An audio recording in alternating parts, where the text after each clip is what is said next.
আসসালামু আলাইকুম সবাইকে। আশা করি সবাই ভালো আছেন। মিউজিক কি আমাদেরকে কি কন্ট্রোল করতে পারে? অবশ্যই মিউজিক আমাদেরকে কন্ট্রোল করতে পারে। ধরেন আপনি স্যাড মুডে আছেন, তখন কিন্তু স্বাভাবিকভাবে একটা মানুষ যখন স্যাড মুডে থাকে তখন কিন্তু তারা একদম মানে স্যাড সং শুনে আর কি।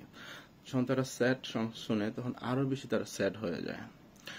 হ্যাপির বেলাও ঠিক এরকম, যখন হ্যাপি মুডে থাকে তখন মানুষ যেসব মিউজিকগুলো শুনে তখন তাদের মধ্যে একটা অন্যরকম একটা স্পিরিট কাজ করে।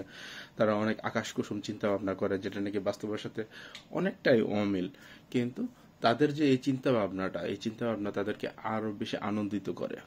এটা হলো একটা মিউজিক। কিন্তু এক ধরনের এমন একটা জিনিস, মিউজিক যখন মানুষ শুনে তখন মানুষের ব্রেইন এবং মানুষের বডি একটা মিউজিকের একটা ইনস্ট্রুমেন্টে পরিণত হয়ে যায়। মিউজিক আপনাকে হিপনোটাইজ করার মতো ক্ষমতা রাখে। তো মিউজিকে যখন কথা আমি যে কেউ একজন একটা মানুষ যখন নাইট ক্লাবে গেল, কথা সে চিন্তা ভাবনা করলো সে কোনো ড্রিঙ্কস করবে না, অ্যালকোহল টেলকোহল নিবে না। বাট নাইট ক্লাবের ভিতরে যে মিউজিক গুলা চলে বা মিউজিক গুলা প্লে করে, ওই মিউজিকের ভিতরে পড়া মানুষ দেখা যাচ্ছে যে অনেকেই হয়তোবা ড্রিঙ্কস করা শুরু করে দেয়।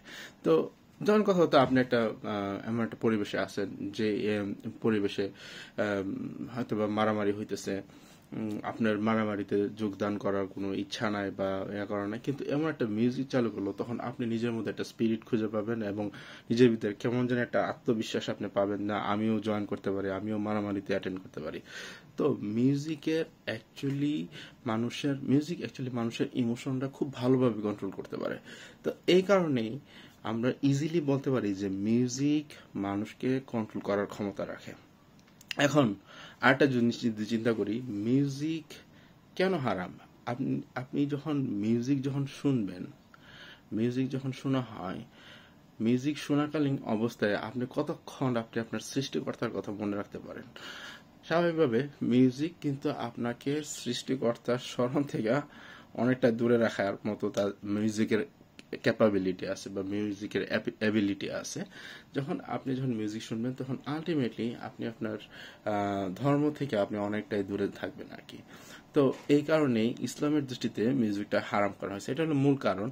আর আরো আরো আরেকটা যদি কারণের কথা যদি বলি, মিউজিকের মধ্যে যে কথাগুলো বলা হয় সেগুলো কিন্তু বাস্তবের সাথে অনেকটাই অনেকটাই অনেকটাই পার্থক্য আছে বা বাস্তবের সাথে অনেকটাই অমিল।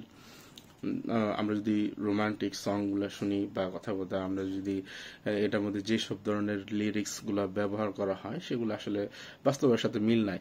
আর বর্তমান যুগে মিউজিকটা বিশেষ করে ইংলিশ মিউজিক গুলো আর কি এমন এমন লিরিক্স গুলো বলে যেগুলো নাকি খুবই অশালীন।